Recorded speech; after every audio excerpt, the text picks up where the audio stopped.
Good morning to everyone. Welcome to the second webinar of R&R Law Chambers. We are back with three different things. There's an even more interesting issue, a tougher problem to crack, and our greater participation by our attendees on this Sunday morning, which is worth appreciating. What is equally worth appreciating is that our esteemed panel has put in a lot of hard work to prepare for this topic. Our first panelist is none other than Mr. S.N. Mukherjee. He's kind enough to come back and share his expertise on this topic. And as juniors, we all are indebted to work with him and learn the practical perspective on pure questions of law from an esteemed practitioner like Sir himself. Our second panelist is Mr. Rajshekhar Rao. He's a leading commercial lawyer in Delhi. He practices extensively before Delhi High Court, NCLT, and NCLAT. Those of us who've had the privilege of working with him can say two admirable things about him. One, his passion and understanding for law, and two, his quirky one-liners, which come in all shapes and sizes. We are sure we won't be disappointed today, and Mr. Rao would be using these lines to punctuate his Gyan and submissions today. And without further ado, I hand over the screen to my colleague Reena, who's going to now explain the structure of the session. Thanks, Rohan. So today's topic, as we know, is decoding anti-arbitration injunction in India. The session is divided into three segments. In the first part, we will have both our speakers deliberate on 4 issues relating to the topic. Thereafter, we will have a mock case scenario, as Rohan pointed out, where Mr. Mukherjee will argue on behalf of a party seeking anti-arbitration injunction, and Mr. Rao will lay out arguments for resisting anti-arbitration injunction. In the last segment, we will be taking up questions from our participants. For this, we request our participants to please punch in their questions in the Q&A tab and send it to us. So let's begin with our first segment. We have framed 4 issues for our speakers to deliberate upon. We first invite Mr. Mukherjee to give us an introduction to anti-arbitration injunction in India. He will also briefly set out the position of law, both prior to and post 1996 Act, on maintainability of anti-arbitration suit. Sir? Thank you, Rohan and Reena, for having me again on your webinar. And a warm welcome to Rajshekhar from my side as well. I must admit, and I'm pretty public and vocal about it, that he is one of the finest lawyers today in the country, and he commands a lot of respect from me because he's completely self-made and believes in the first attribute that one must have to succeed in the profession, and that is humility. Now, with those words, for the organizers and my co-panelists, I get into the nitty-gritties of the first session. Now, I've always been a believer in history, so I'll start prior to the 1940 Act when I get to the position relating to anti-arbitration injunctions. So prior to the 1940 Act, the lead judgments, to nobody's surprise, actually came from the Calcutta High Court. The Calcutta High Court held that it did have jurisdiction to grant injunctions or to restrain commencement or stay pending arbitration proceedings. The grounds which were elaborated were where there is a case of fraud, mistake, or surprise. These were the expressions that were used. And the most well-known case here is of Sardarmal Jairaj, which is, I think, Justice Rankin. It's reported in All India Reporter 1919 Calcutta, page 89. Now, a 3-member division bench of the Calcutta High Court also accepted this position in a decision. It was again, it was an old industry house which was involved, which is GM Birla, and its case reported in All India Reporter 1920 Calcutta 908. Now this, I believe, was the position before the 1940 Act.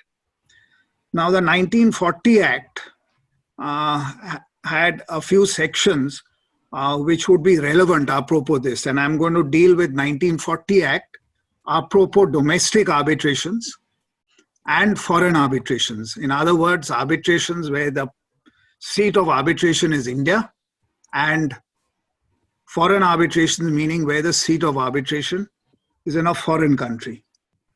Now, as far as domestic arbitrations were concerned, the most important provision here is Section 33 of the Arbitration Act, 1940. And if you could just put it up on the screen, it might help the viewers, because this specifically provides that no suit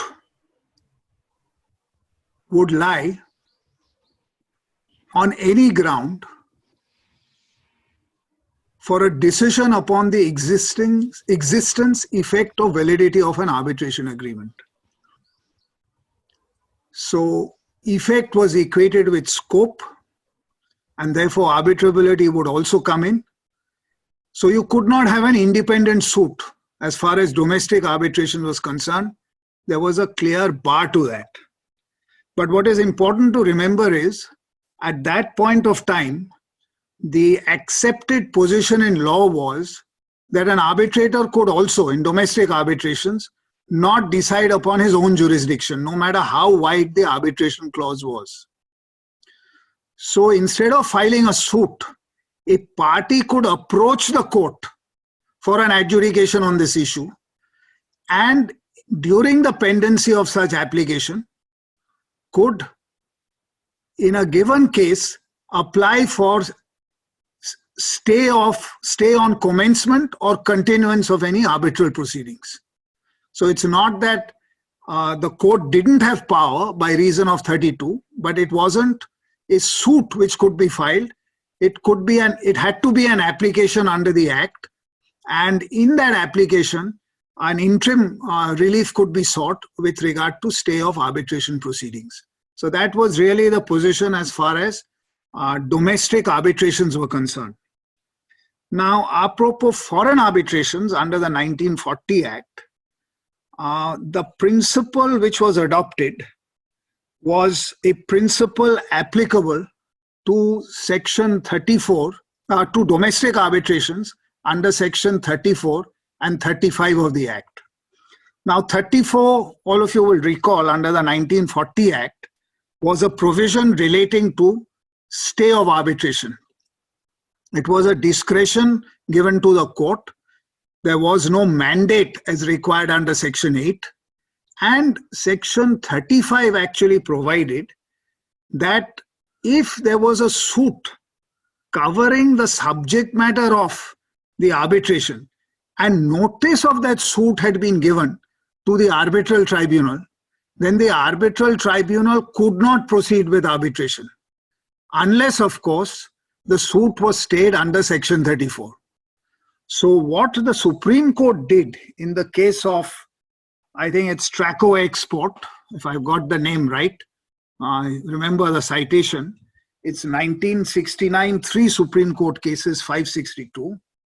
Here there was a Russian arbitration proceeding in Moscow. A suit had been filed on the subject matter of the reference, and notice had been given of such suit to the arbitral tribunal in Russia. The court, though it was a foreign arbitration, employed the principles of Section 35 of the Arbitration Act 1940 to stay the foreign arbitration. There was, of course, an additional ground added here, which was that this would also be oppressive and vexatious, particularly as it would involve an outgo of foreign exchange if the arbitration proceeded and So a ground relating to anti-suit injunctions was really taken a note of in this decision. Decision was approved in a subsequent decision of the Supreme Court, which is ONGC's case, 1987, one Supreme Court cases, 496. This was by and large the position, and courts did grant quite often interim reliefs, mainly on the basis that there would be an outgo of foreign exchange because the FERA regime was in place at that point of time. It relied more on that reasoning than 34 and 35. And one remembers getting some injunctions for the asking as a young junior in practicing in the Calcutta High Court. But things really seem to change after India decided to give effect in its own way to the model law. England, of course, had done it in 1975, first time round. Now they have a 1996 Act. We decided to give it under the Arbitration and Conciliation Act, 1996. Now here again, under the 1996 Act, I want to look at the position under three heads. One is domestic arbitration, in the sense that the place of arbitration is India, even though it could be an international commercial arbitration. Second, a foreign seated arbitration under the New York Convention or the Geneva Protocol. And third, a treaty arbitration with a foreign seat. Now, if one looks at it this way, the first decision, as far as domestic arbitration is concerned, that comes to mind of the Supreme Court is the decision in Quarner Cementation versus Bajrang Lal Agarwal. This was a decision of 21st of March 2001. We had some obscure reports which reported it contemporaneously, but the major report like 2000 like SEC reported it only in 2012. But this decision has been there from 21st of March 2001. This was a specially petition which arose out of in the interim stage of the proceedings. It arose out of an interim order, and the court went on to hold that a civil court would not have any jurisdiction to go into a question whether there is an arbitration agreement or not. This was, of course, in the context of a domestic arbitration. Now, there's a one-liner to that effect, but two things must be noticed. First, this was at the interim stage. Second, the suit was actually not dismissed, which was a suit seeking an injunction on continuance of arbitral proceedings. And the third important fact, which actually needs to be noted, is in this case, the suit was filed after the commencement of the arbitral proceedings. Now, two Supreme Court judgments have thereafter cited this decision of the Supreme Court and Quarner Cementation with approval. The first was the decision in Ayaswamy, which is reported in 2016, 10 SEC 386. It is a two-judge decision, and in Justice Sikri's judgment, in paragraphs 12.3 and 12.4 of SEC, which is pages 400 and 401, the Supreme Court approved cementation, but restricted its application to a situation where the arbitral process had been initiated by a party without intervention of court. Now then came National Animalium, which is reported in, which is a 2019 decision. It's 23rd of August 2019, and it's, to my knowledge, reported in 2019 5 Arbitration Law Reporter 254. And here, the fact, it approved Kevernor cementation. It was a domestic arbitration. And the important fact to remember is that here, the arbitration had already commenced when the suit had been filed. So the Supreme Court was therefore quite clear, it appears, that a suit or a civil court rather would have no jurisdiction to interdict an arbitral process if the arbitral proceedings had commenced prior to institution of a suit where the place of arbitration was in India. That's the Supreme Court position. Now, the high courts, I will by and large deal with 4 here, and they are my preferred high courts: Calcutta, Delhi, Bombay, and Madras. That's because we grew up on the case law from there. Generally, it's not any reflection on the quality of judgments from other high courts. It's just that in these commercial matters, we look more here, though focus is changing now as far as Bangalore is concerned. Bangalore is, is I think, involved in delivering some very important judgments on these issues. But the Calcutta High Court I start with first.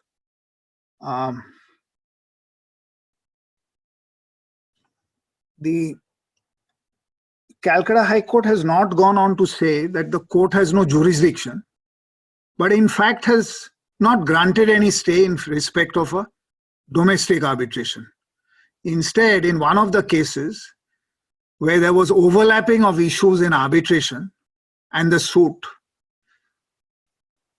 was allowed to proceed vis-a-vis what was not covered in arbitration, but was stayed till a final decision was arrived at in the arbitration in respect of an overlapping issue. So Sukanya didn't work, that you couldn't have bifurcation in a Section 8. Instead, it's part of the suit which got stayed and arbitration was allowed to continue. And this is Lafarge's case versus Imami Realty. And I'll give you the SEC online reference here, which is 2016 SEC online, Cal 4964. Now, Delhi High Court. There's one particular judge who I respect a lot, Justice Rajiv Venlaw Sahai. His views have been consistent. Civil court has no jurisdiction, at least as far as a domestic arbitration is concerned, though he's extended that view now to a foreign arbitration as well, with his most recent decision in Bina Modi, delivered on 3rd of March 2020. But there has been the case of McDonald's, which was, in my view, actually a foreign-seated arbitration. But the division bench of the Delhi High Court said, irrespective of whether it was a Section 45 case or a Section 8 case, court did have jurisdiction to stay arbitral proceedings, whether foreign seated or seated in India. But the principles of 8 and the principles of 45 had to be kept in mind. So in a situation where a Section 8 would fail, a similar situation, if a suit is filed, an injunction could be granted in respect of arbitral proceedings. And as far as foreign arbitrations are concerned, court was of the view that the principles relating to anti-suit did not apply to anti-arbitration, but an arbitration proceeding could be stayed even though foreign seated if conditions prescribed in 45, illegal, null and void, inoperative or incapable of being performed, was established before the court. I come to the Bombay view.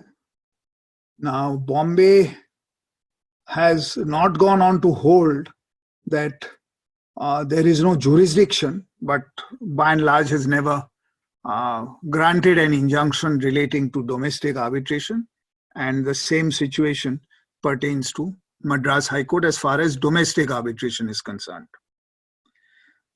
So the way I look at it, as far as domestic arbitration is concerned,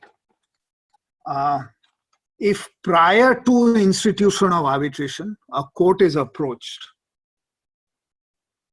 a suit will certainly lie. Second,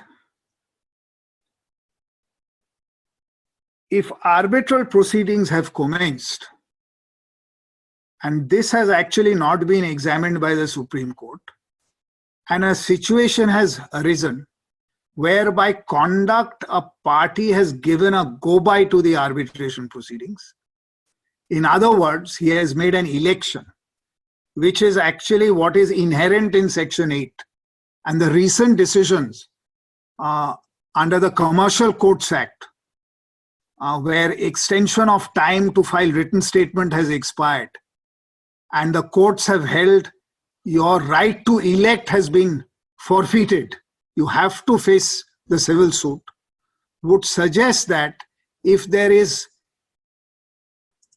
a waiver of the arbitration clause, then, and this has not been examined, I say this has not been examined in the context of the Commercial Courts Act, as well as the amendments which have been introduced simultaneously with that in the Arbitration Act, as to whether a suit will lie to restrain a pending arbitration.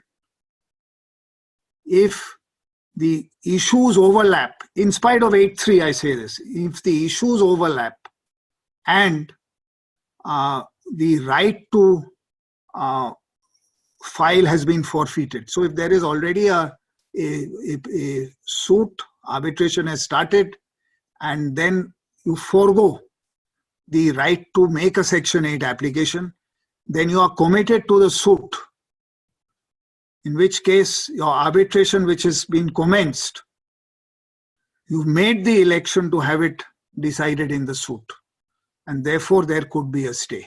That's how I look at it, as another way that one could obtain a stay of arbitral proceedings. I am one who would like to have the power of the court preserved. I'm slightly on the other end of the scale when compared to Justice Enloe.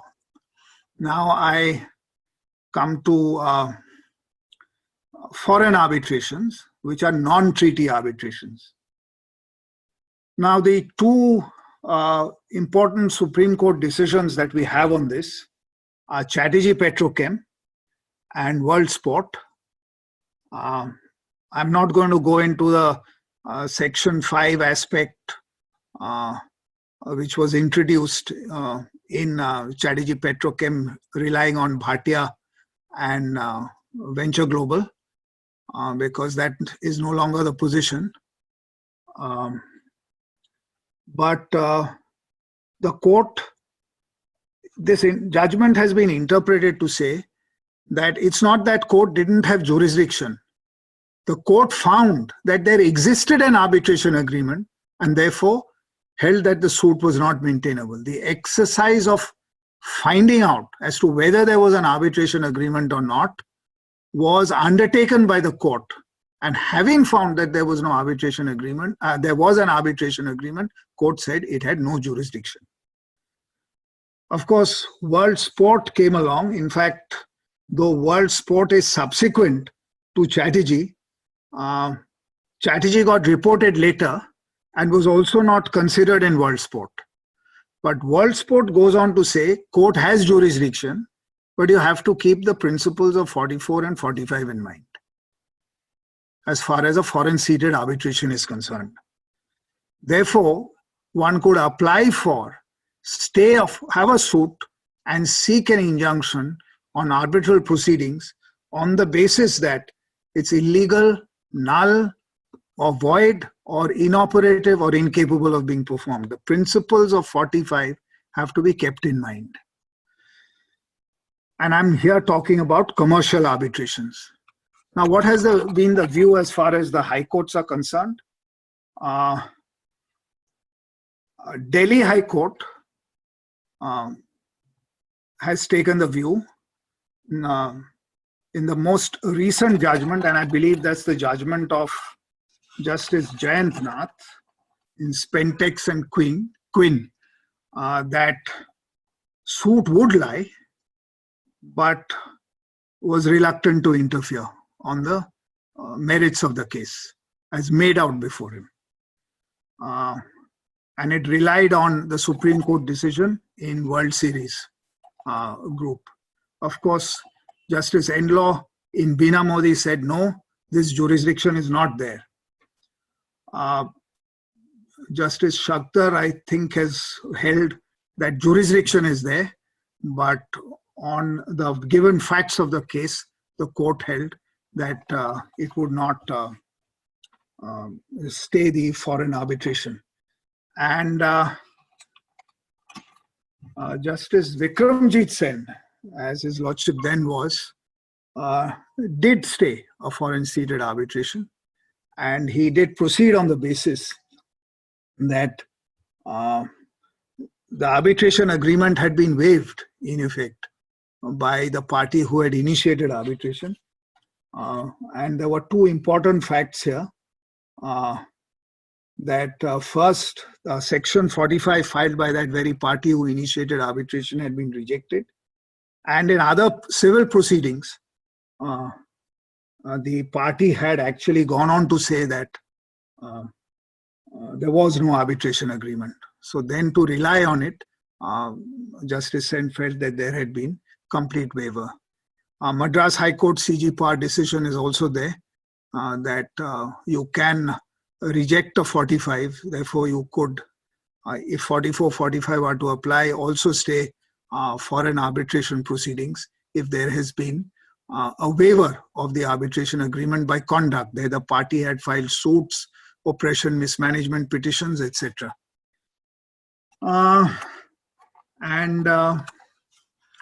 So I don't think, and of course the division bench of Delhi High Court has gone on to hold that Section 45 conditions are to be, if they are met, then court certainly can grant an injunction. So jurisdictionally, division bench view has been that yes, an injunction can be granted. Now treaty arbitrations, courts have held there is jurisdiction where it's foreign seated, principally on the basis that the anti-suit principles would apply, and second, 1996 Act would have no application because the dispute is not a commercial dispute. So that's been the basis of, by and large, all the decisions relating to treaty arbitrations, that there is jurisdiction. So that's the introduction, which, though I wanted to be brief, has not been brief, but can't be helped. I saw a message on chat, sir, please go slowly, I can't take down the notes. So I said, okay. And now I hand it over to Raj, and I'll cut down on the next bit of my talk. Yeah. Yes, sir. Thank you, sir, for clarifying the position of law. Now we invite Mr. Rajshekhar Rao to elaborate on the various grounds on which a party can seek anti-arbitration injunction. The outset, Rohan, Reena, thank you so much for thinking of me for this. And sir, thank you so much for your kind words. I'm not sure I'm entirely deserving, and I do believe that I have a lot to go. And just hearing you, I've realized, how much the gap is. And obviously that makes it all the more interesting for us. And I think that's the purpose of the webinar, that even a co-panelist gets the ability to learn just by seeing the depth of your knowledge and expertise, and more importantly, the way you've projected it. I've been repeatedly told to speak slowly, even before I got onto this. And Rohan, I was warned not to come up with quirky one-liners, so I don't know how this will go. Natural instincts are hard to curb. But without wasting any further time, coming straight to the issue, which is the grounds on which one could maintain an anti-arbitration action. Proceeding on the basis is maintained. But please, just in terms of the historical context, we've moved from a situation where courts largely had the final word in the context of whether an arbitration were to ultimately result in a award, to a situation where today, post the ancestral law, the object of the New York Convention and the protocol, more importantly, the convention and the 96 statute, that there is a legislative intent, as well as, if I were to use the customary international law practice of limited judicial intervention. And even where courts say that they have the ability to step in, they say that we will do so with extreme circumspection and only in effective, if I may use a parallel, the rarest of rare cases. So therefore, the most commonly known challenges on the basis of which one would file an anti-suit, anti-arbitration injunction would be obviously the first being that there is no agreement in place. Now, this presents a variety of factors. One, of course, that there is no agreement between the parties. The other is a third party saying that I'm not a party to this arrangement and I'm being brought into this arbitration on the ground that this is a composite arrangement, etc. You've heard Mr. Mukherjee mention that somewhere along the way, the trend towards limited judicial intervention has also, in a sense, been counterbalanced by courts finding newer avenues to try and lay the foundation for intervention in appropriate cases. And I think the fundamental basis really in all of these cases is that of the old principle of justice, equity, and good conscience. You will find expressions like oppressive and vexatious. You will find expressions that the courts have used to say that there is no agreement. You will find principles of res judicata having been applied. But if I were to crystallize them in a series of, in a series of bullet points, the first would be no agreement exists. Number two, that the agreement is null and void as a result of obviously certain actions that have happened contemporaneous to the execution or subsequently. The language of section 45, which draws from the New York Convention, that the agreement is inoperative or incapable of being performed. And I must confess, when I read these words for the first time, I pretty much didn't see any difference. And it took me some time to kind of get what the intent was as to why these two phrases were used separately. Then, of course, the fact that the agreement is, the action is oppressive and vexatious. And like I said, res judicata is perhaps another one of those grounds which courts have taken recourse to. Now, in all of this, the recent trend appears to be one of fraud, and fraud presents an interesting picture because of the various decisions laid down by the Indian Supreme Court in the recent past. Swiss timing, of course, single judge exercising section 11 powers and clarified in Ayaswamy in particular that it really has no precedential value. So you have Maestro, you have Ayaswamy, which deal with the principles on which fraud can be used as a ground to avoid, to maintain an anti-arbitration injunction. The question, of course, is, insofar as fraud is concerned, is the argument to be sustained on the basis of fraud relating to the execution of the main agreement or fraud in relation to the arbitration agreement? Because we are all familiar with the doctrine of severability and the fact that the arbitration agreement is seen as an agreement independent of the main contract. And that presents its own set of problems when one gets into a situation such as this. The problem that you have before us is drafted in a manner which obviously allows us to play with some of those aspects.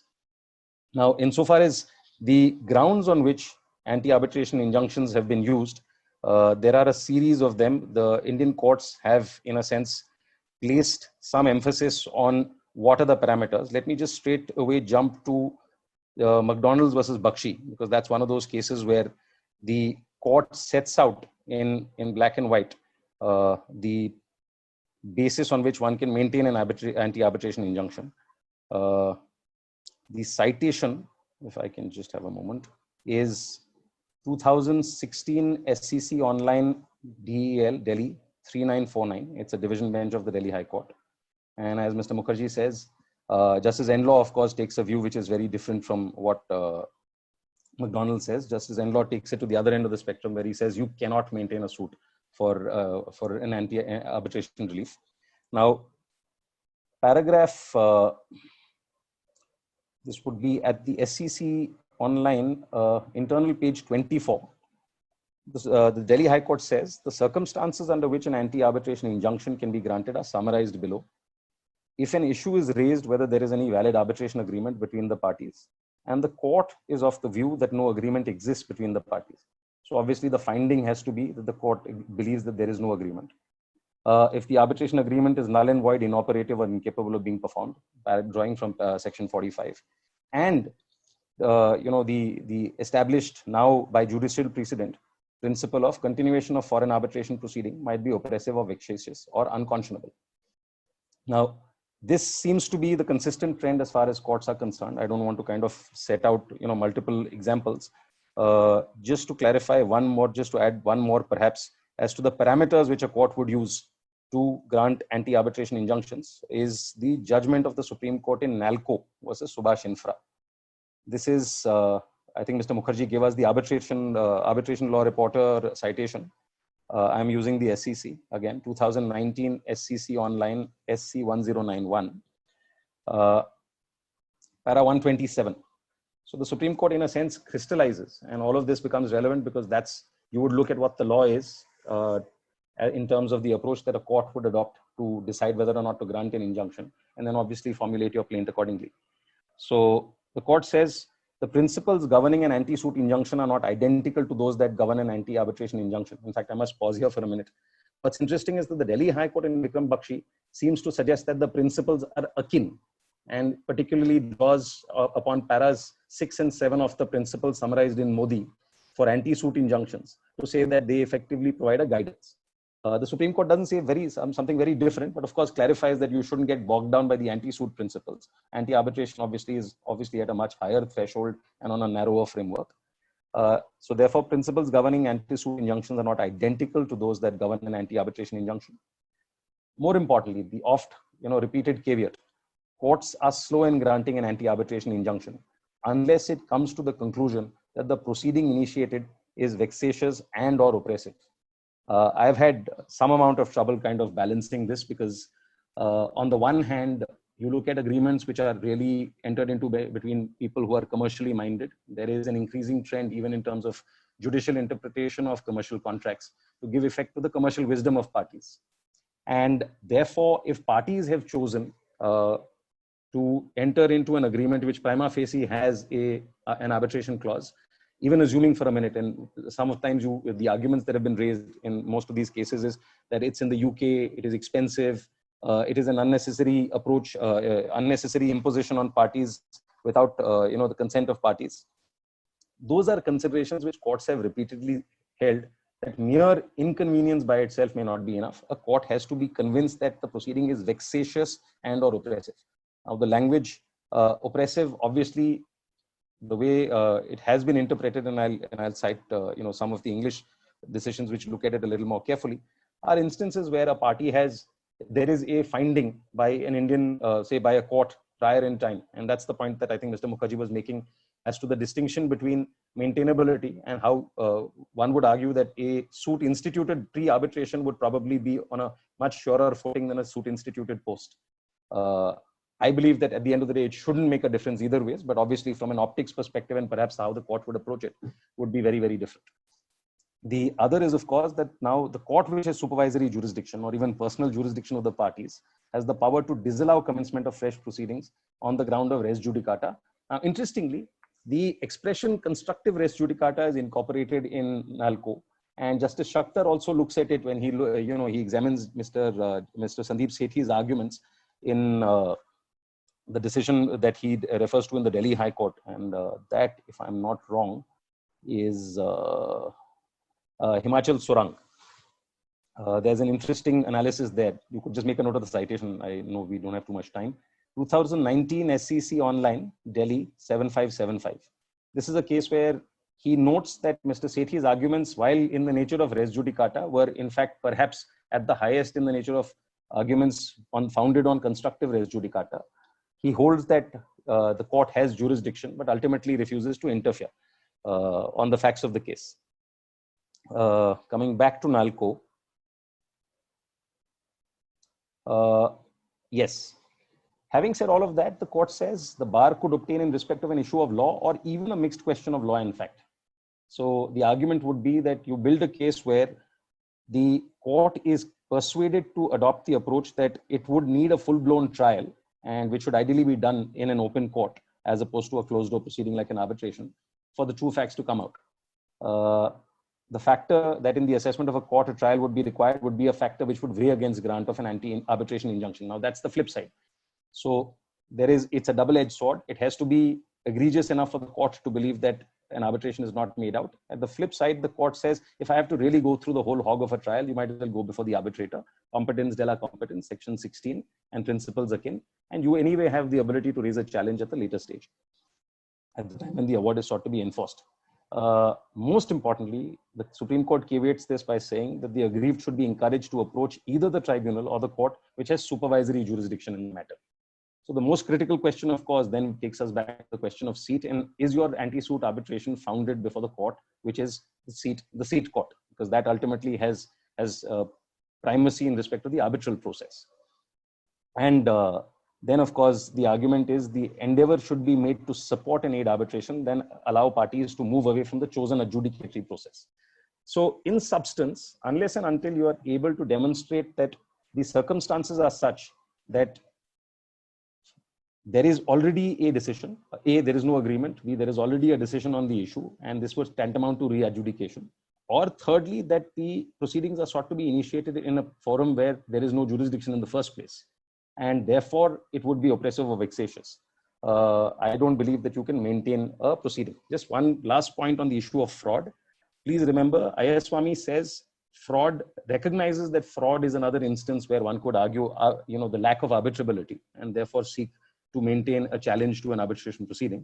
But of course says not just a mere allegation of fraud, but it has to be an allegation coupled with something slightly more. Now, what that is, I believe, is something that is still a little ambivalent the way I see it, because you have two opinions in Ayaswamy. Justice Sikri and Justice Chandrachud both seemingly agree with each other, but I believe that if you look at it slightly closely, there seems to be a slight divergence in terms of their approaches. Despite the fact that the last para, Justice Chandrachud says, I completely agree with Justice Sikri's views. Bottom line, of course, is the emphasis is pro-arbitration, limited intervention in terms of an anti-arbitration challenge.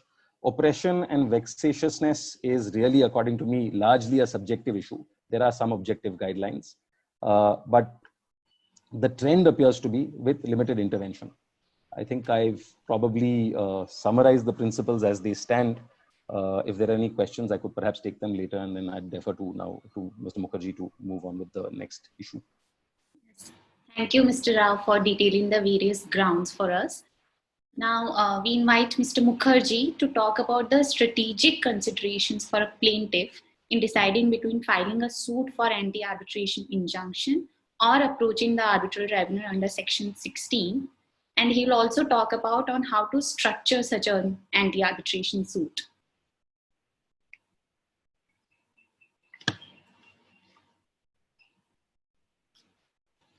So I'll be very short here.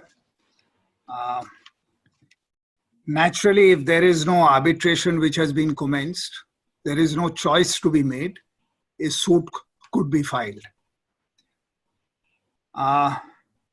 Once a Section 16 has been filed, and that would be the situation in a domestic arbitration, I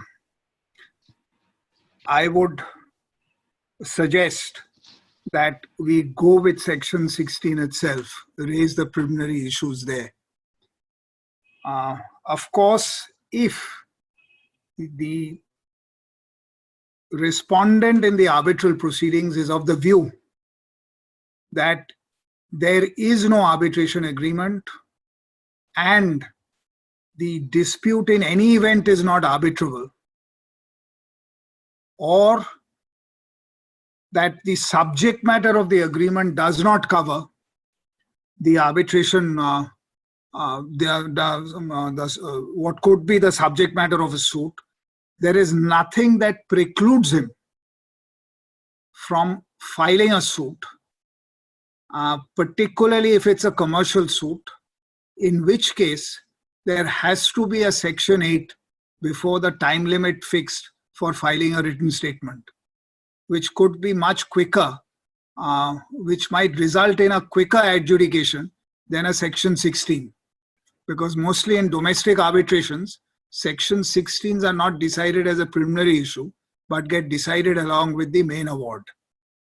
So strategically, the advice would be that if you have a good case on merits and you are convinced that there is no arbitration agreement, or that the subject matter of the arbitration agreement will not cover the subject matter of the suit and does not cover the subject matter of the reference, then the advice would be to file a substantive suit, and in that make an application for stay of arbitration and literally force the defendant there or the party who has commenced arbitration to make a Section 8 and face adjudication by a court apropos that issue.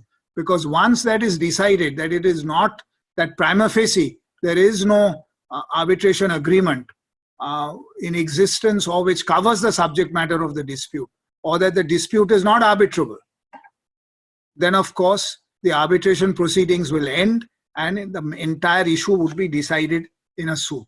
But I would in such a situation advise against just filing a suit simpliciter for stay of arbitration once it's commenced and it's domestic, and Section 16 is an option.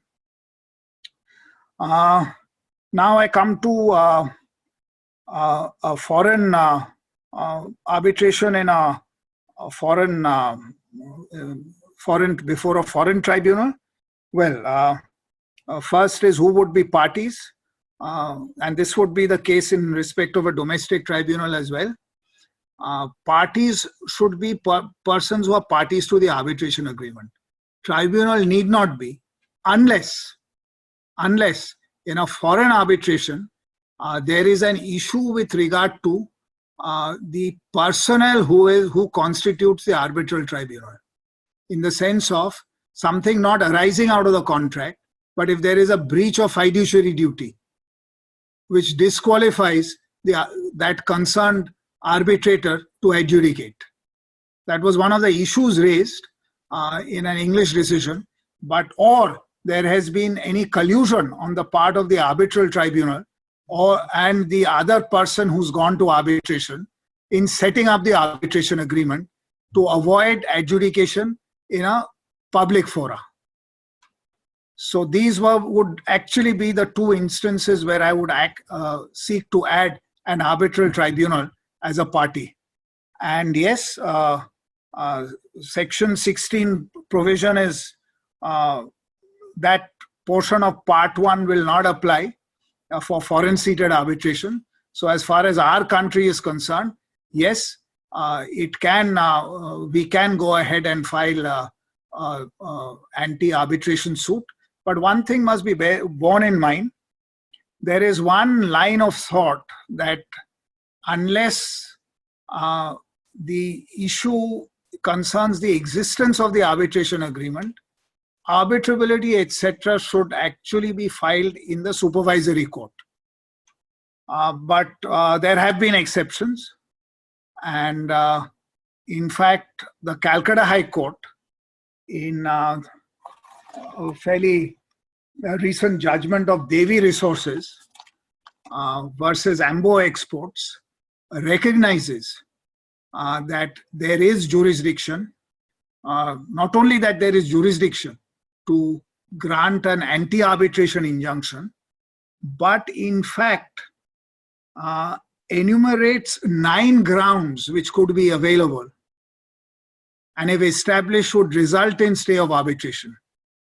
Now I'll just read out my points after culling them out from the judgment. Basically, the important paragraphs here are paragraph 53 and 55 of the decision reported in 2019, 3 Calcutta High Court Notes 298.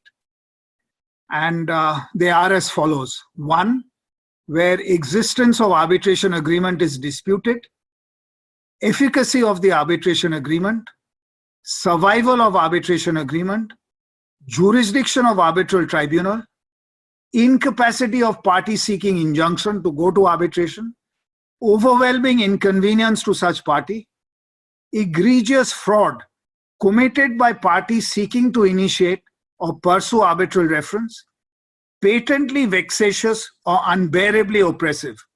And the jurisdiction, they say, is founded on the general equitable jurisdiction of granting injunction. This encompasses the authority to grant an injunction. But then, as Mr. Rao was pointing out, that it is only in extreme cases that this discretion will be exercised. So in this particular case, actually, in spite of their award having been passed during the subsistence of an interim order of injunction restraining the other party from proceeding with arbitration, the court ultimately permitted enforcement of the arbitration on the ground that subsequent to passing of the award, the injunction got vacated. So though the award was in the teeth of the order, by the time the enforcement proceedings came along, the order had been vacated and there was no appeal from that. And the court went on to hold, and I don't agree with that view, because one needs to look at the situation at the time of filing of the award, making of the award. But the court went on to hold that order having been vacated, now the award could be enforced. So, and it also recognizes that by and large, the parties to an anti-arbitration suit should be only parties to the arbitral proceedings and not the tribunal itself. Of course, I mentioned 2 exceptions which, according to me, which came to my mind. There could be others. It will depend on the fact situation. Yes, Raju. Thank you, sir, for those very useful pointers. Now, coming to the last issue for today, we have Mr. Rao, who will now talk about the strategies from a defendant or a respondent's perspective as to whether they should file Section 8 or Section 45 applications or initiate arbitration before a suit gets filed. Okay, I think taking a cue from what Mr. Mukherjee said right in the beginning, it's always better to have the arbitral process up and running. The sooner, the better. Obviously, it's a faster process, and to some extent, there is a greater amount of control. And it puts some pressure on the respondent in those proceedings to participate. Of course, the flip side is the respondent then uses that as a cue to go running to a suit court and to try and obtain an injunction. As I had mentioned, the parameters are, it's an uphill task in any event. So from an optics perspective, and also from trying to tell a court that the process is already started and the tribunal is competent, there is enough material to demonstrate that you would err on the side of initiating arbitration. Now, having said that, we have seen instances where, notwithstanding the fact that arbitration proceedings have been initiated, courts have, in appropriate cases, decided to grant injunctions.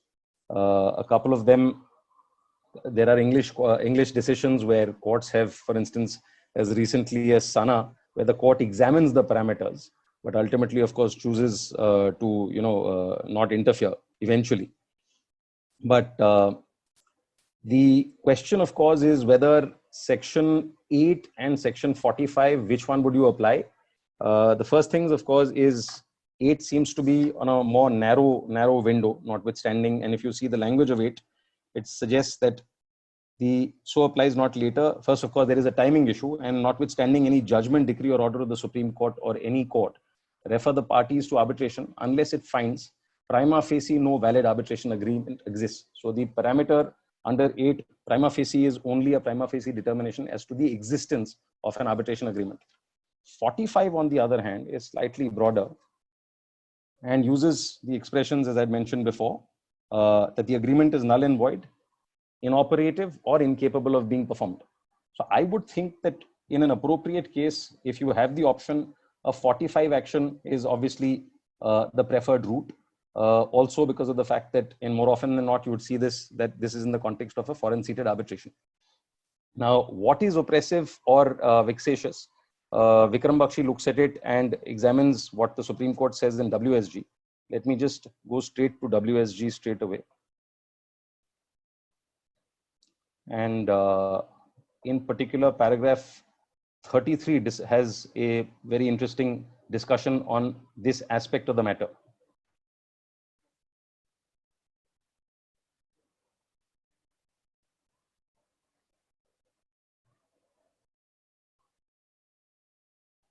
Yeah, so he says, at first sight, they rely on Redfern and Hunter and say essentially that at first sight, it is difficult to see a distinction between the terms inoperative and incapable of being performed. However, an arbitration clause is inoperative where it has ceased to have effect as a result, for example, of a failure by the parties to comply with the time limit, or where the parties have by their conduct impliedly revoked the arbitration agreement. By contrast, the expression incapable of being performed appears to refer to more practical aspects of the prospective arbitration proceedings. It applies, for example, if for some reason it is impossible to establish the arbitral tribunal. Now, very, very succinctly, Vandenberg is cited. Null and void may be interpreted as referring to those cases where the arbitration agreement is affected by some invalidity right from the very beginning, such as lack of consent due to misrepresentation, duress, fraud, or undue influence. The word inoperative is where the agreement has ceased to have effect. So including where parties have probably moved on and wavered, something akin to what Justice Vikramjit Sen looks at. And the word incapable of being performed is said to seem to apply to those cases where the arbitration agreement cannot be effectively set into motion. This may happen where the agreement is too vaguely worded or other terms of the contract contradict the party's intention to arbitrate, as in the case of the so-called equal forum selection clauses. And of course, the pathological clauses where one could argue that if one were to read the agreement, it really demonstrates inbuilt contradictions, which seem to suggest that there was no real consensus on the intention to arbitrate in the first instance. Now, the other aspect of the matter, of course, is Section 8, and again, one is just playing with the language of the statute to see judicial intent. Section 8 has subclause 3, which prima facie seems to suggest that, of course, the tribunal can proceed. I believe that's only because of the fact that it is in part 1, and perhaps the understanding is a domestic tribunal would, out of deference, perhaps refrain from proceeding. And the amendment seems to clarify that the intent is very clear that it is up to the tribunal to proceed further. So I would think between the two, a 45 action is perhaps the more amenable action that one should consider. Of course, subject to it being applicable in the facts of the case. I guess some of the other issues would perhaps get thrashed out when we get into the the debate on the argument, perhaps, and I'll keep my powder dry for that. Yeah. Thank you, Mr. Mukherjee and Mr. Rao, for this very interesting deliberation. This also brings us to our second segment for today, where we have devised a practical case scenario for our speakers to argue upon. Rohan, would you please take up the case problem? Thank you, Reena, for that.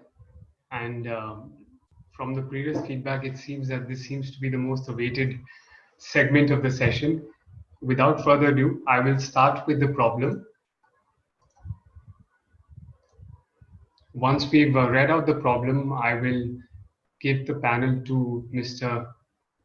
Rao to start his arguments, and then for Mr. Mukherjee to rebut them.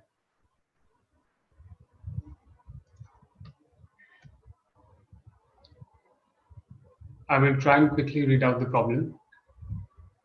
In Feb 2017, Alpha Construction, a company based in Wuhan, China, executed a development agreement with Indian Cricketing Board, the national governing body for cricket in India, to construct a cricket stadium in Delhi. This was pursuant to a tendering process. Under the DA, which is the Development Agreement, Alpha was required to construct the cricket stadium within 24 months. DA further provided that any dispute or difference arising in connection with this agreement shall be settled by arbitration administered by the American Bar Association under its commercial arbitration rules at San Francisco. Indian law was the governing law of DA. To develop the cricket stadium, Alpha in turn engaged a subcontractor, Beta Designing, an architectural firm based in Delhi, holding expertise in designing state-of-the-art cricket stadium. ICB was instrumental in introducing Beta to Alpha and negotiating the services agreement with Alpha. ICB was a confirming party to the SA. SA lacked an arbitration clause and provided for courts of New Delhi to have exclusive jurisdiction. Both the agreements were a composite scheme to develop a cricket stadium for ICB to host matches for the IPL season beginning March 2020. Due to the delayed designing work, construction work by Alpha was pushed beyond the 24 months mark. This led to disputes between Alpha and ICB.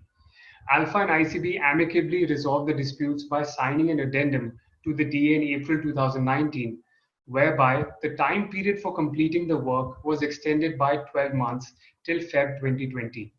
The addendum to DA stipulated that courts of New Delhi shall have exclusive jurisdiction to decide all disputes in connection with this agreement. In the extended period, complaints of fraud and malpractices against Alpha and Beta concerning tendering of the DA and its execution were raised by the cricket board officials. CBI had initiated preliminary investigation into the matter. As fate would have it, COVID-19 hit the nation hard, causing a lockdown in India from 23rd March. Consequently, construction work came to a standstill. Due to the lockdown, the IPL season was pushed indefinitely, depriving ICB of the expected revenues from hosting matches. ICB, taking stock of Alpha's past performance, criminal allegations against it, and the current situation at hand, terminated the DA on 30th March. Alpha disputed the termination as wrongful and claimed unpaid bills, unbilled expenses, etc.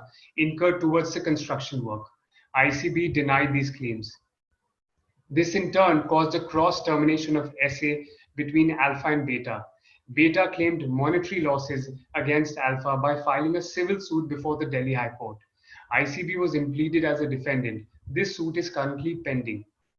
Alpha initiated arbitration against ICB by filing a demand for arbitration with the American Arbitration Association under the commercial arbitration rules. The AAA appointed a sole arbitrator under the rules and fixed San Francisco as the place of arbitration. Thereafter, ICB filed an anti-arbitration suit against Alpha in the Delhi High Court, challenging the existence of the arbitration clause on various grounds. As an interim and final measure, ICB sought an anti-arbitration injunction restraining Alpha from participating / proceeding with the arbitration. The hearing is scheduled now. In terms of the party positions, we have Mr. Mukherjee, who is seeking the anti-arbitration injunction and appearing on behalf of ICB. And we have Mr. Rao, who's opposing the motion and is representing Alpha. Typically, it would be for Mr. Mukherjee to start, as he is the plaintiff. But to save time, we will have Mr. Rao begin his arguments so that Mr. Mukherjee can give a comprehensive response in the end. Now I open the debate and request Mr. Rao to please commence his arguments. Thank you, Rohan. Just one second, I'm trying to get my screen. Yeah. Let me just set out the facts the way I see them, because ultimately any challenge to maintainability has to be founded with reference to the facts and the intention of the parties.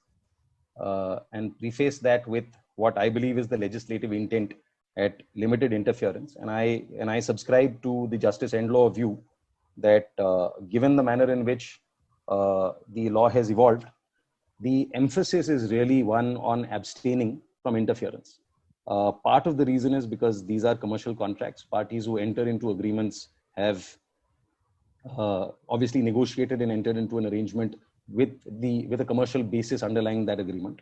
The choice of venue and forum for dispute resolution is also, to a large extent, one of those considerations which has underlying it a commercial basis.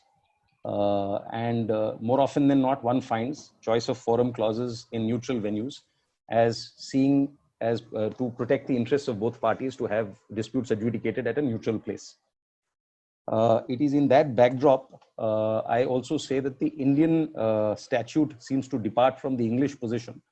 The English Act in section 1 uses the expression, that an English court should not interfere except as provided by this part, akin to section 5, but the difference being the language used in the English statute is should not. The Indian statute is slightly more, if I were to say, use the expression mandated, uses the expression shall not. And this issue is examined by one of the English courts, where in Valde, I'll just give you the name of, so it's Val do Rio Doce Navigação versus Shanghai Bao. This is 2000 Appellate Law Review, page 4. The seemingly, and there, of course, the court takes the view that the expression should is essentially seen as directory, not mandatory. That, according to me, that departure, despite the fact that both the English statute and the Indian statute appear within the same time frame, demonstrate that the legislative intent as far as India is concerned is to depart from the UK position and to emphasize a slightly higher mandate of judicial non-interference in section 5.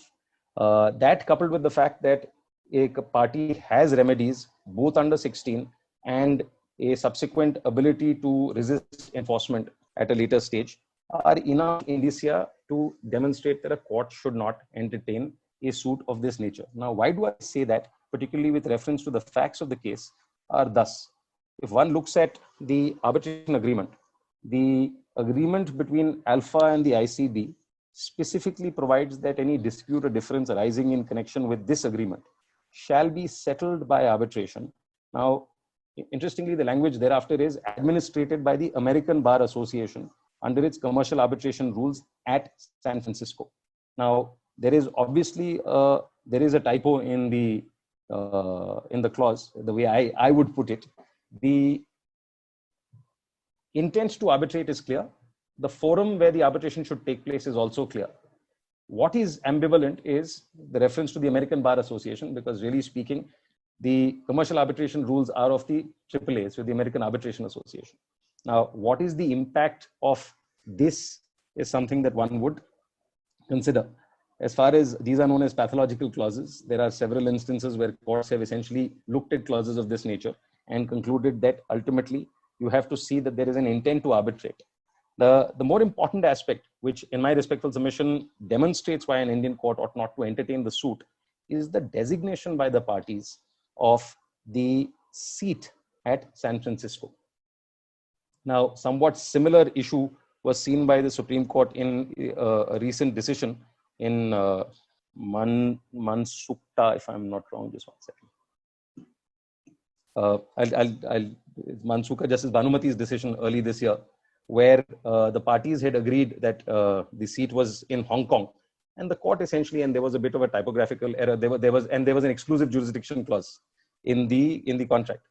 The conferment of seat, as the Supreme Court of India has held, is an indication that the parties want the arbitral process supervised by the court at the seat, and therefore an Indian court really ought not to exercise jurisdiction straight away. What's also interesting is that at the end of the day, the grounds, so you have two situations. You see a Sukanya-like situation where Beta has filed a suit where Alpha and ICB are parties. One could argue that the transaction is composite because the Beta contract is also in a sense intrinsically linked. But two distinctions. One, the Beta agreement has a New Delhi arbitration jurisdiction clause, exclusively has no arbitration clause. The addendum to the agreement between between Alpha and ICB uses the expression the courts at New Delhi. But let's look at the clause again. It says the addendum to the DA stipulated that courts of New Delhi shall have exclusive jurisdiction to decide all disputes in connection with disagreement. That itself is indicative of the understanding between the parties that the DA had once limited function, which was to extend the time period for completion, number one. Number two, the DA does not supersede the clause in the first agreement. The DA preserves that, and therefore what you have is a set of one agreement plus an addendum, the agreement having an arbitration clause with seat in San Francisco, and the addendum having a Delhi jurisdiction clause. Now, the reason I would think that parties ultimately agreed to this is because you have the ability to seek interim relief, and the idea of Section 9, the idea of introducing the Delhi jurisdiction clause for that limited extension was only for the purposes of ensuring that parties would have identified New Delhi as the place where if somebody wanted to seek interim relief at best, at the highest. I would also say that that really should make absolutely no difference insofar as seat is concerned, and the understanding is that the American court has jurisdiction. That's the lex arbitrae. Parties and substantive law of the contract is Indian law. The American arbitral process, the tribunal has the ability to not only examine all these aspects and also to grant relief. The rules of the association are quite clear. The second aspect of the matter is, please see the basis on which ICB seeks to avoid the contract. Now, applying the Ayaswamy principle, the argument one would make to maintain an anti-suit arbitration would be that the entire agreement is founded by fraud. That fraud also goes to the root of the matter. And in a sense, because there is no separate agreement in respect of the arbitration agreement, also vitiates the arbitration clause. The difficulty, and at least the way I read the problem that is presented, is that that perhaps may not hold, because it is not ICB's case that it is seeking to terminate. It's not avoided on the ground of fraud. It is terminated. And please understand, its termination is not only on the ground of fraud. It is taking stock of Alpha's past performance, criminal allegations against it, and the current situation and had. So it is not even ICB's position that fraud vitiates the transaction. It is a combination. It's a combination of factors that the ICB puts, brings to bear to sustain its decision to terminate. So prima facie, if one were to look at this, a court could be persuaded, and I would believe that the court should be persuaded to conclude that the reference to fraud is clearly an afterthought. Please remember, this is a contract that has stood the test of a first 2-year period. There is, in a sense, breach because the work is not completed. The ICB recognizes that the breach is not really of Alpha's making and that of Beta's delay, and therefore enters into that addendum. All of which point to the fact that the ICB really had no problems with Alpha and needed Alpha to get its transaction in place, get the stadium undergoing. Now, just in terms of the approach, therefore, going back to the first point, what are the principles on the basis of which a court would interfere? The fact that this is a foreign seated arbitration is the first indication that a court ought not to interfere, and in my respectful submission, that would be the first bar. Assuming for a minute and taking a cue from the various decisions where courts have seen, this is a situation where one could argue that there is already a pre-existing civil suit because of the Beta suit. I would say that the Beta suit is a third-party suit. It is possible for parallel proceedings to continue. Anything that is required to be proved here will be proved by way of evidence by summoning Beta, etc. So there are two independent proceedings, albeit in relation to the same subject matter. And therefore, the Beta suit cannot be seen as a prior suit to have any bearing on the question of whether an anti-arbitration injunction should be granted or not. The fact that there is a termination by the ICB and the demand and the arbitration initiated by Alpha is prior in time to the ICB suit is also a factor that comes into play to demonstrate that the termination by the ICB, the suit by the ICB is clearly an afterthought. Thirdly, if ICB really wanted to pitch the point, it could have probably drawn some sustenance from Beta's case, but it doesn't look like it has. Thirdly, commercially, the ICB is obviously an international body. There is no reason for ICB to be able to make out a case for oppression and vexation, largely because of the fact that cost is really of no consideration. It actually makes absolutely no difference. Finally, the understanding is that there is a choice of parties. The agreement is neither null and void. The agreement has been avoided by the party, and one would argue that therefore drawing a parallel from the Ayaswamy principle. Of course, Ayaswamy relies on the old Supreme Court decision to say that a person who alleges fraud cannot then take advantage of his own wrong. Here is a case, I would just draw a parallel. If you have terminated the contract on a variety of factors and not sustained it only on fraud alone, you could not then, and of course, force majeure seems to be one of the grounds. It would not be possible for you to then take advantage of your own wrong and seek to therefore now undermine the very agreement on the basis of which you have acted. So that appears to be what I would apply, and just again rely amongst other things on some of the case law that we've discussed earlier today. Most importantly, because the allegation is of the preliminary inquiry insofar as the CBI is concerned, just looking at Ayaswamy for a moment, just to see whether the standard in Ayaswamy is met.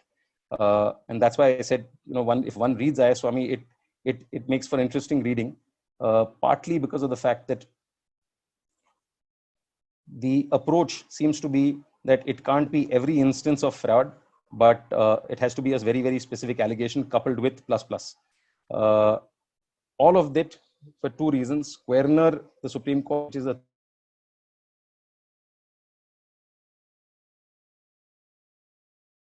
of the Supreme Court, categorically seems to suggest that the Indian courts should not exercise jurisdiction, particularly in the light of sections 5 and 16. And the language of the test that Ayaswamy stipulates says, when case involves serious allegations of fraud, the dicta contained in the aforesaid judgments would be understandable. The mere allegation of fraud in the pleadings by one party against the other cannot be a ground to hold that the matter is incapable of settlement by arbitration and should be decided by the civil court. The allegations of fraud should be such that not only these allegations are serious, that in normal course they may even constitute criminal offense, they are also complex in nature, and the decision on these issues demands extensive evidence for which the civil court should appear to be the more appropriate forum than the arbitral tribunal. Now, Ayaswamy says that Radhakrishnan doesn't touch upon it. We have Justice Chandrachud taking a slightly divergent view, but again, emphasizing that it has to be more than mere allegations of fraud in Ayaswamy. Now, one would see that here is a case that fraud per se is not the foundation of the argument. Fraud is only one of the elements of the argument, and the CBI has only initiated a preliminary inquiry. That by itself demonstrates, and coupled with the fact that there is a presumption of innocence, none of these allegations can be made out unless proved, and it is open to a tribunal to evaluate each of these aspects. The fact that those allegations come after the addendum has been signed is another factor that would come into play. It is these factors, according to me, which would operate to prevent the Delhi High Court from entertaining the current anti-suit injunction, particularly given the fact that, even assuming for a minute that it does entertain the suit, the fact that an injunction should not be granted, akin to what what the Calcutta High Court did in Lafarge, for instance, and what Justice Shakhtar has done in Solan. The approach is very simple, no matter which way one looks at it. I would, of course, argue not maintainability, but even if one were to hold that the suit is maintainable, an interim injunction definitely ought not to be granted. And if an interim injunction is ultimately not granted, really speaking, there is nothing left in the suit. The declaration, of course, one would see. If the declaration is ultimately in favor of the ICB, that would be a factor that could either be produced before the tribunal if the tribunal proceedings are still in season. If not, it would be a ground on the basis of which one would defend an attempt to enforce that award, whether in India or elsewhere. With that, I think I have nothing more to say. I'll yield the floor to Mr. Mukherjee. Thank you, Mr. Rao, for those interesting arguments. Now I would request Mr. Mukherjee to commence his arguments from the position of ICB. I want to keep the matter in a very small compass, but a compass of very important facts. The most crucial facts are actually four. First is, we have the development agreement to which Alpha and ICB are parties. There are no other parties. And it is an agreement of February 2017. It admittedly has an arbitration clause. I'm not going into vagueness, typo, etc. Nothing of the sort. I want to face it head on. The arbitration clause said, now please mark the words, any dispute or difference arising in connection with this agreement shall be settled by arbitration administered by the American Bar Association under its commercial arbitration rules at San Francisco. Indian law was the governing law of the DA.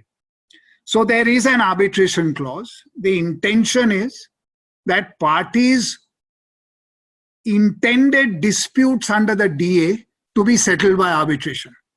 That was in February 2017. Now the second very important fact which happens.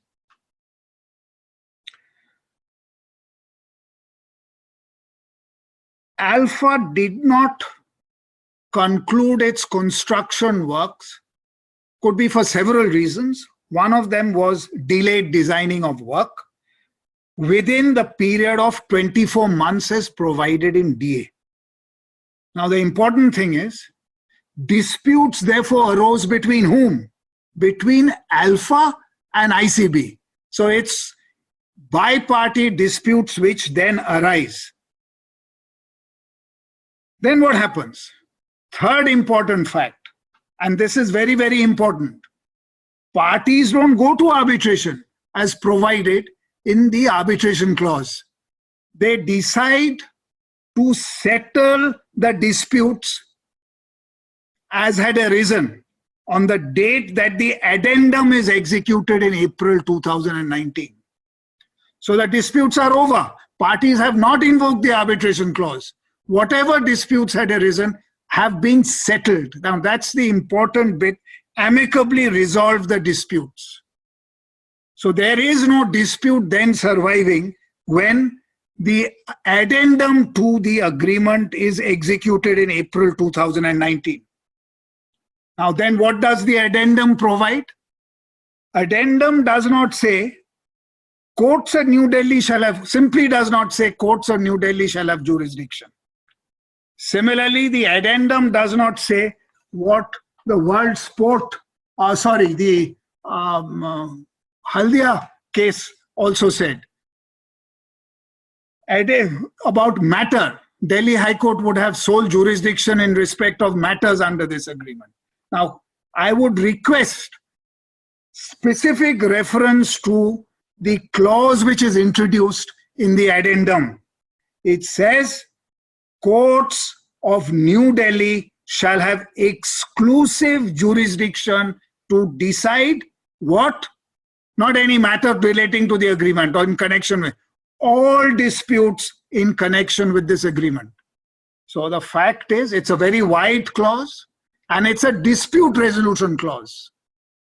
The dispute resolution clause which was available under the 2017 DA has been substituted. Parties never invoked it. Parties settled the dispute. Any work which is now happening of construction is under the addendum. And therefore, any dispute which now arises after the addendum comes into force has to be governed by the dispute resolution clause contained in the addendum. And that says it chooses a forum. It is clearly the natural forum. It is where the work is, which has connection with where the work is to take place. And parties say courts of New Delhi shall have exclusive jurisdiction to decide all disputes in connection with this agreement. Any construction work which is happening or is required to happen is happening under this addendum today.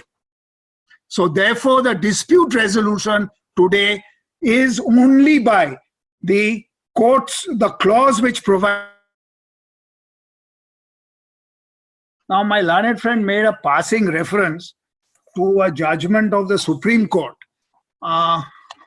which is Mankastu Impex, if I'm not mistaken, Justice Bhanumati's judgment. Now, what is important there is the clause 17.1, to start with, before I read the clauses, the first point which I wish to make here is the existence of the arbitration agreement was not in dispute.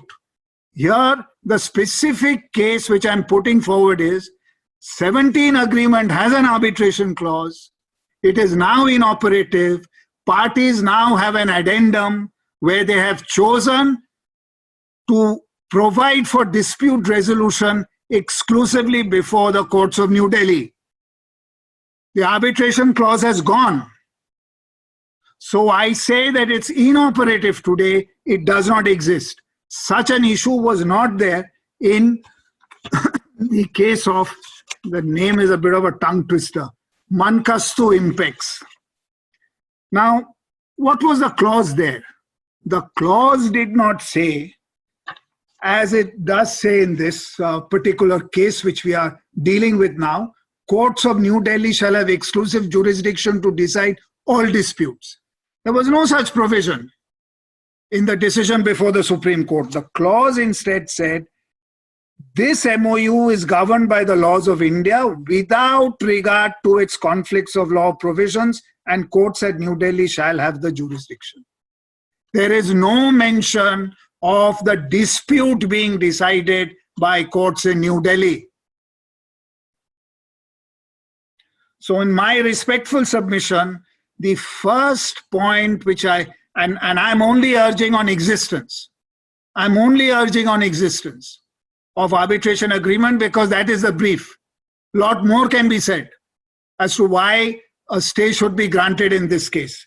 But on the face of it, the dispute resolution mechanism is no longer arbitration. Parties have foregone it.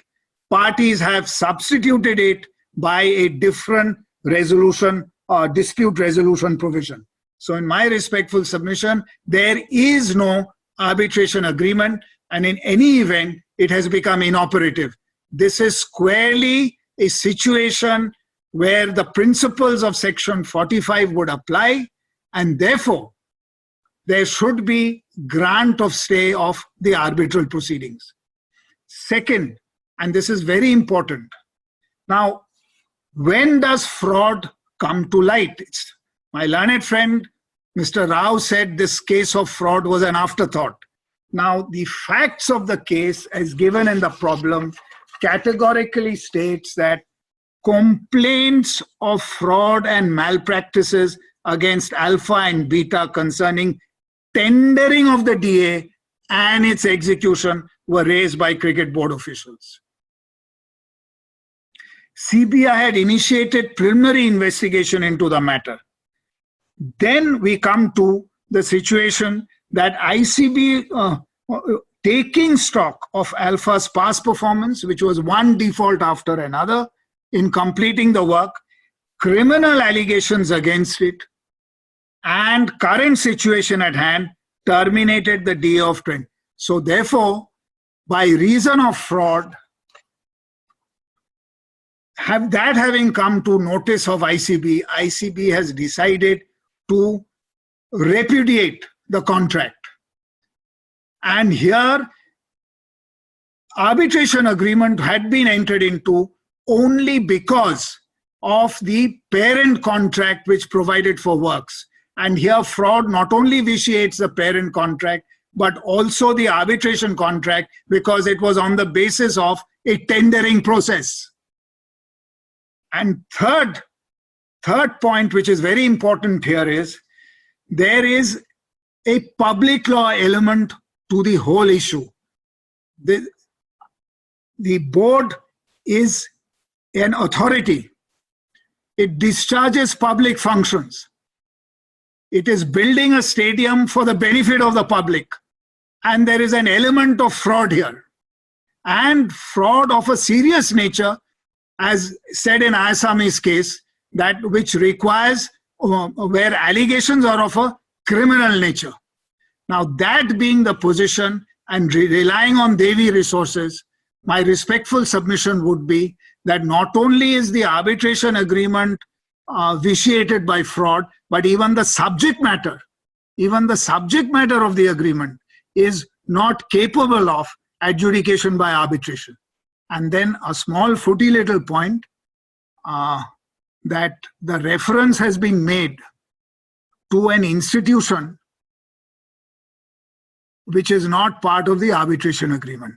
We have the reference, the commencement of arbitration before the arbitration the American Association, what's it? American Arbitration Association instead of the American Bar Association. And therefore, it is not even according to the contract. And there is no case. In fact, I had made queries whether there was any typographical error, and I was told there's none. So this case of a typographical error, though it might have been suggested by several members of the audience, is certainly, and I asked and I was told, no, it's not a typographical error. In which case, really it's before a forum which has not even been agreed to. And therefore, or on the basis of rules which have not even been agreed to. And therefore, there is no question of the arbitration proceeding any further. That's it. Thank you, sir, for that interesting side to the debate. Now we've come to a close of the second round. Because we have overshot the time today, we can take about 2 to 3 questions with the permission of the panelists. So the first question, sir, that we have is one from Ms. Nandini Khaitan. And I will just read out the question.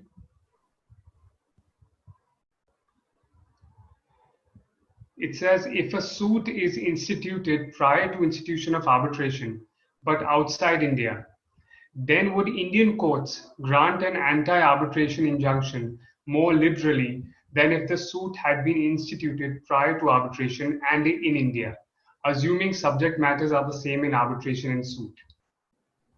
I leave it to the panelists to decide. Raj, will you take that question?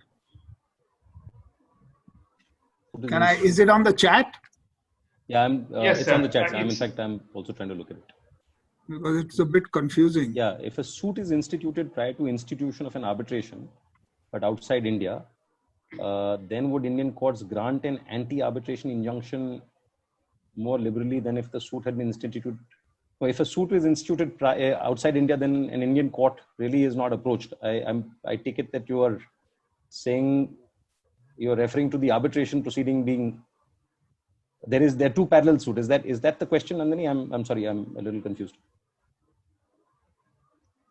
So there is a suit on the same subject matter outside India, a parallel suit in India, and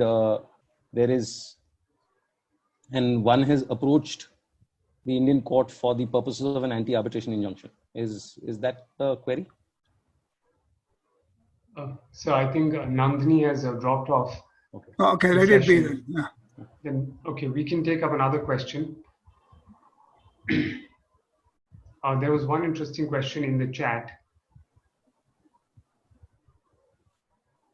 It was regarding abuse of process. And the question is, how does abuse of process, as referred to in the Vodafone's case, Delhi High Court, feature as a ground for granting anti-arbitration injunctions? Should this abuse of process be understood in the same manner as arbitration proceedings being oppressive and vexatious? Mr. Mukherjee, would you want to address Yeah, that? I can take that. Let's put it this way. Calcutta High Court has expanded the grounds. It said it's not merely confined to 45, but also abuse of process, vexatious or oppressive. And it's in the same context as a treaty arbitration or an anti-suit injunction. So it's again a bit of a chancellor's foot, how you present the facts to establish as to why it is oppressive, why it is vexatious, why it is abuse of process, because a ground for abuse of process could be that the same issue is pending in a non-treaty arbitration before another forum or before another arbitral forum, and yet being sought to be agitated in a second round of arbitration, or there has been a determination of that issue already, and yet it has been sent to arbitration. And what is very important is the Calcutta High Court has gone on to say, and this is in a case of a treaty arbitration, where it was the Calcutta Port Trust in suing Louis Dreyfus, that Calcutta Port Trust said they were not parties to the treaty arbitration, and therefore to allow the arbitration to proceed against them would be oppressive and an abuse of process, and the court upheld that argument. And in fact, that should actually answer one of the questions which have been put by the attendees as to what is the position of a third party applying for an anti-arbitration suit. So if you are not a party to arbitration, it's a very good ground to go. If you are given notice of the arbitration, to go and say, look, ex facie on the face of the document, I'm not party to the arbitration agreement, you please stop it. Because there's no reason why somebody who ex facie is not a party to the arbitration agreement should be subjected to the cost, expense, and trouble of defending an arbitral proceeding. Yeah, anything else?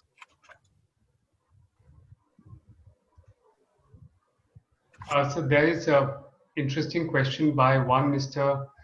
Akash Bajaj, and it's a question addressed to both you and Mr. Rao. What will be your advice in the following fact scenario? A party obtains injunction in a suit. I'm presuming it's an anti-arbitration injunction. Point number 2, the subject matter of the suit is covered by an arbitration. What will you advise the client on the further course of action? I think what Mr. Akash is trying to ask is, if a party has successfully obtained an anti-arbitration suit, an injunction in a suit, although wrongly, but the subject matter is covered by an arbitration clause, what should the client do about it? So, Mr. Rao, would you want to take that? One, of course, is obviously to see if you can make out a case for maintainability. And I would think, obviously, first move an application either under Section 8 or 45, as the case may be, that the party has to be, the suit is not maintainable and the parties have to be referred. And you would obviously move an application for vacating that injunction in the interim. That's the way I would do it. But more importantly, I would probably do a 711 coupled with a 39.4, read with the Section 8 or a 45, as the case may be. Wasn't he asking about what the plaintiff should do? It seems like, No, sir, sir, what the defendant would do. Oh, defendant. Yeah, then I agree with Raj. Yeah. Okay, I think we just have enough time for one last question. This is by an anonymous attendee, but seems to raise an interesting question. What are the consequences of a foreign-seated arbitral tribunal disregarding an anti-arbitration injunction granted by an Indian court? If the award is not to be enforced in India, what is the remedy for the aggrieved party? Yes, so let's put it this way. Renu Sagar would seem to suggest that if they come to enforce in India, it will not be permitted to be enforced. And Renu Sagar has now been reiterated in SsangYong. But the Calcutta High Court in Devi Resources said that if it comes to be enforced in India, and in the meantime the injunction is vacated, then enforcement is possible. But if the enforcement is sought outside India, and if the party has not really party against whom the in personam injunction has been granted has really not participated in the arbitration after that injunction, and it's the tribunal itself which has relied on material before it to pass the award, then it appears that the party who's obtained that injunction, if it's sought to be enforced elsewhere, may really have no remedy other than possibly argue on the point of committee at the time of enforcement, committee of courts, and say that that should form part of the public policy. I'm assuming that they'd have similar provisions to our Arbitration Act that would be part of the public policy of the court before whom enforcement proceedings are initiated. Just that one supplemental point, I think, which you've dwelt on. Justice Banerjee also notes that at the end of the day, I think one shouldn't get too caught up with the fact that, because anyway, the tribunal is seated outside and in a sense not subject to jurisdiction.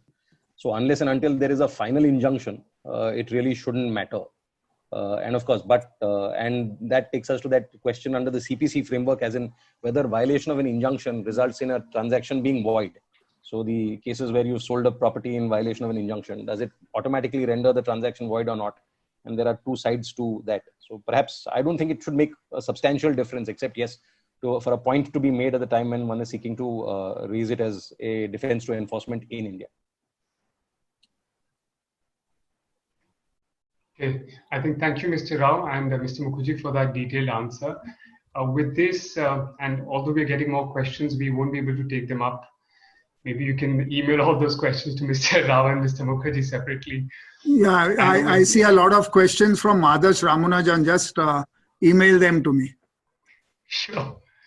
So with this, I think we conclude the third segment, and I give it the stage to Reena to close the session. Thank you. Yeah, thank you, Rohan, and thank you, Mr. Mukherjee and Mr. Rao, for joining us today for this very fruitful discussion. And we also thank our participants for contributing to the discourse in a very positive manner. We would also thank our team members, especially Dhruv and Kajal, for helping us out immensely in the research work. So we'll be releasing a very short summary of today's discussion shortly, and we'll also be posting the video subject to quality issues, and we'll keep you updated once we have posted that. Thank you once again, and hope to see everyone at our next webinar, which is on 21st May with Mr. Akhil Sibbal, Senior Advocate. And yeah, that's it from our side.